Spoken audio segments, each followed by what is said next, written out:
క్లోజ్గానే ఉంటున్నాడు. అంటే మోడీకి అన్నిటికీ సమర్థిస్తానే వస్తున్నాడు కేంద్ర ప్రభుత్వాన్ని. ఓకే. అదే సందర్భంలో కేంద్రం వాళ్ళు కూడా ఇతని జోలికి పోవట్ల. ఈవెన్ మొన్న ఏదైతే రాజ్యసభ దీంట్లో కూడా జగన్కి ఫోన్ చేసి మాట్లాడారు. కాబట్టి వాళ్ళు ఎందుకు పోవాలి ఇంకటికి? రాష్ట్రపతి అటు రేపు పొద్దున టికెట్ ఇస్తారని గ్యారంటీ లేదు.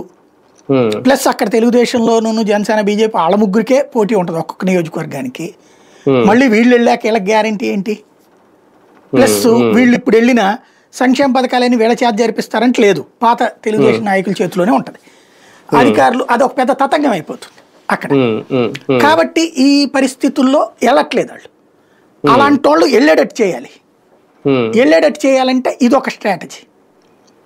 ఏంటంటే పార్టీ పని అయిపోయింది, భారతీయ లైన్లోకి వస్తుందంటే పార్టీ అయిపోయినట్టు, జగన్ ఇంటికి వెళ్ళిపోయినట్టే.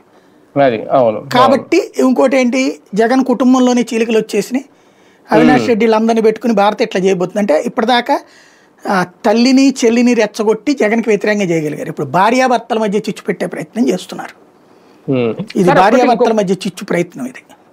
అవును, ఇదొకటి. సరే, ఒక్కొక్క కోణం అంటే మరి ఇలాగ ఆలోచించలేదు తెలియదు కానీ అంటే వైసీపీ లేదంటే జగన్మోహన్ రెడ్డి గారికి కూడా ఇదొక అలర్ట్. ప్రతిపక్షంలో ఉండి జగన్మోహన్ రెడ్డి గారు ఏం చేయలేకపోతున్నారు, భారతీ గారిని తీసుకురావాలనుకుంటున్నారు, లేదంటే భారతీ గారిని తీసుకొస్తే ప్రతిపక్షంలో ఈ పార్టీని ముందుకు నడపడానికి వీలుంటది, అదేమన్నా జగన్మోహన్